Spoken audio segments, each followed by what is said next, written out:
Boy, it was an interesting week for Syracuse. But, those Bills.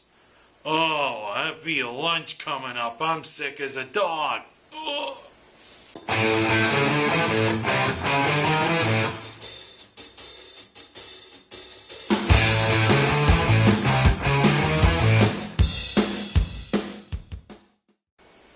Well, Orange fans, it was an interesting week to say the least.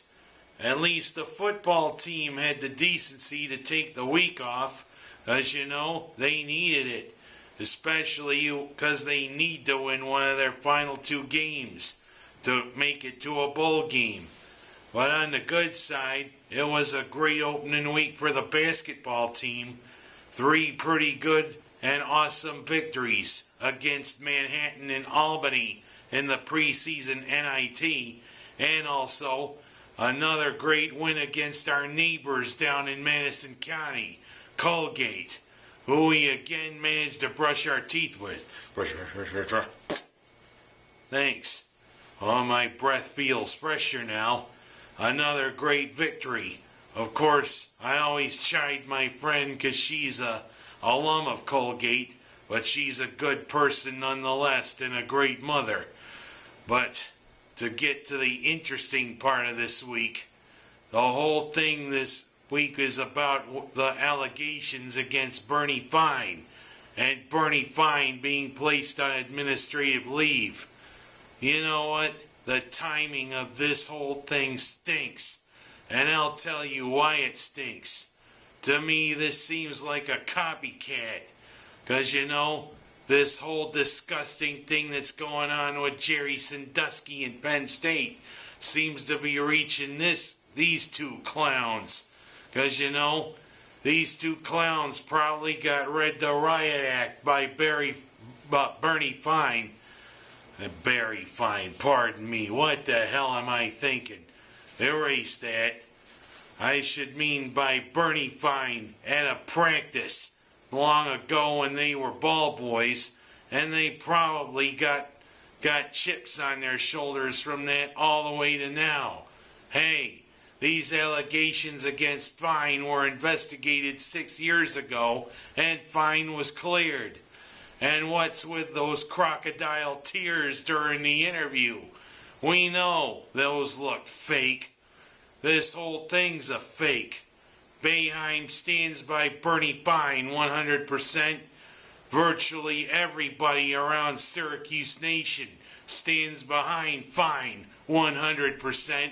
I stand behind Fine 100%. And is not to be judged by 2 whippersnappers who apparently have chips on their shoulders. Bernie Fine is a darn good person, a darn good coach. And you know, it shouldn't be judged because people want to be copycats. Because this whole thing reeks of blackmail. These two see what's going on with Jerry Sandusky in Penn State. Of course, with them, there are facts for Sandusky for what he did to those boys, which looks like he did it, according to a couple of witnesses. But the thing is, this thing reeks of blackmail. These two apparently want to get a little moolah, if you know what I mean. There are better ways to get money than blackmail, because you know blackmail's illegal. It's called a job. Why don't you two try getting it? Or maybe you want a better one, because you know there are better ways to get some money. Because you know what? These allegations look like they're unfounded, and you know what? It's going to go nowhere fast. Bernie's name will hopefully be cleared, and I sure hope so. I mean, these two also think that because Paterno got ousted at Penn State, they could oust another old codger while they're at it. Bernie Fine and Jim Boeheim are not old codgers. They still are among the best coaches in college basketball. So stop this nonsense, will you? And speaking of nonsense, that's why I didn't change my stuff this week, doing the change. Because you know what? What is going on with a team that was so fire and brimstone a few weeks ago, especially in that rout of Washington. Since then, Buffalo has looked like, well, Buffalo of years past. They were never really in the game save for bad calls by Ed Hockley against the Jets.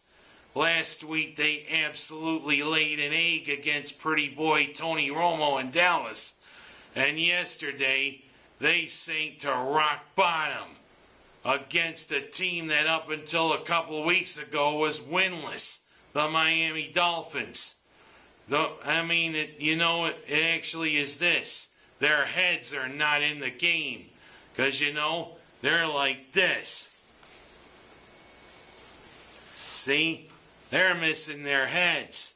They're not doing the fundamentals. Especially Fitzpatrick. Since he signed that contract extension, what has he done? Nothing. Fred Jackson has at least tried to do something. But of course, because they fell behind so quickly yesterday, he didn't have a chance to get his running game going. And although he's injured, let's hope it's not serious. And also, when Fitzpatrick throws those balls, Buffalo wide receivers, you gotta catch them. You can't do the carom act. Because this ain't like an old-time cartoon. It isn't bing, bing, bing, ricochet football. If you can remember that back that far, because you know what happens to footballs that ricochet, bad things happen. Because you saw what happens with those ricochets. Doink, thank you very much. 2 interceptions. The only scores for Buffalo came from 2 Rayner field goals, who's kicking in place of the injured Ryan Lindell. Plus, we tackled the Miami ball carrier in his own end zone for his own safety, if you know what I mean. But fundamentals, Bills, fundamentals, especially on that block punt.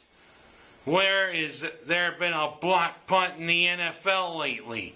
It almost never happens. But it did happen to Brian Moorman, and his reaction was apropos. What is going on, Buffalo? It seems as though all these years, and you know what you seem to be doing? The same. A dreadful 35-8 loss to Miami.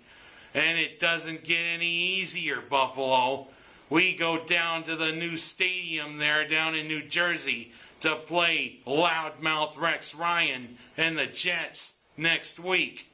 But he again put his foot in his mouth, and the NFL nailed him for it. Because, there's been too much of that with Rex Ryan. And hopefully, Buffalo can right this ship, which is sinking fast. Because, I want to put my foot in Rex Ryan's mouth. Let's hope this thing with Buffalo is resolved, and let's hope this thing with Bernie Fine is resolved.